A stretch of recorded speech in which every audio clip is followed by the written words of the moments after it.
SView is our model validation tool. In this opportunity, I will go over a model that is unstable and show you how to use SView to validate and match your expectations after running an analysis in SFrame. Please note that native SView files can be viewed by colleagues and partners without the need for an SFrame analysis installation. They just require completing a form at our website to gain access to this SView. And here is the model we're going to use. This is a silo over a concrete slab, and the silo is made of steel. I have some sections between my silo and the concrete slab, some springs applied to each node of my slab, and if we look at the supports, I have some fixed supports on the corners. If I go to the loads window, I see I define a couple of load cases and one load combination.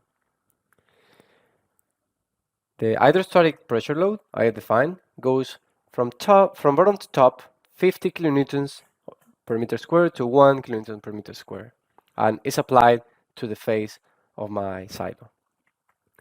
Now if I go to run p-delta static analysis for both load cases and combinations, and the first message I see is a SL001 message, which relates to instabilities in my model.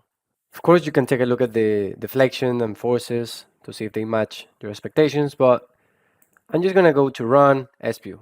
Here's my SView model. I'm going to focus attention on the self-weight and see what is happening. So if I use this bar here, or maybe click the play button, I can see some of my supports are not connected to my concrete slab.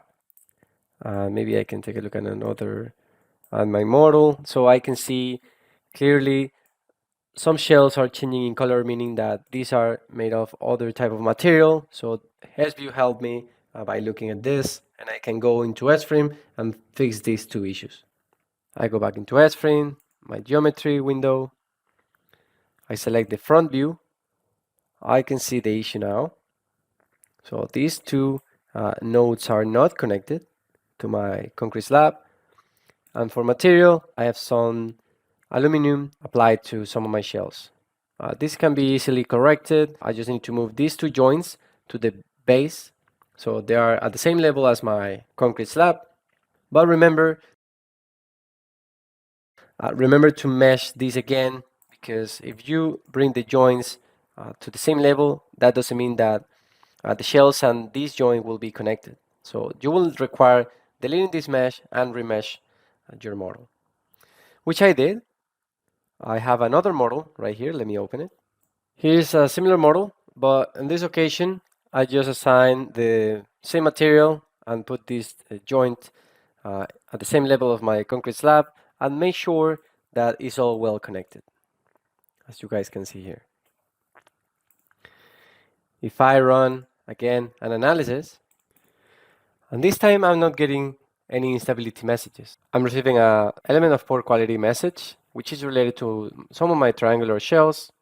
Once again, after you check on your results, you can go to run SView, and let's focus on the same load case, the self-weight. This occasion, as you guys can see, now everything is well connected. Of course, the view is a bit exaggerated.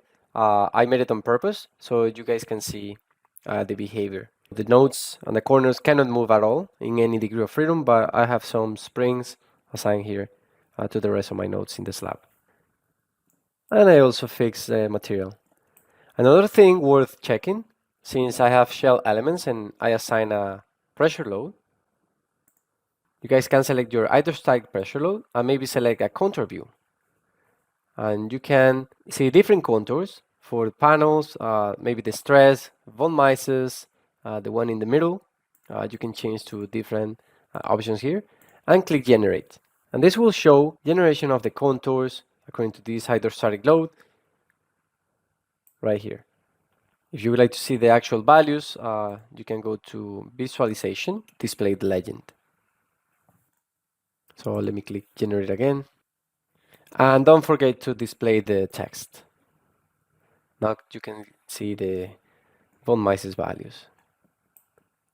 So showing more stress at the bottom compared to the top. And this should be pretty similar values to the ones in SFrame. Thank you for watching.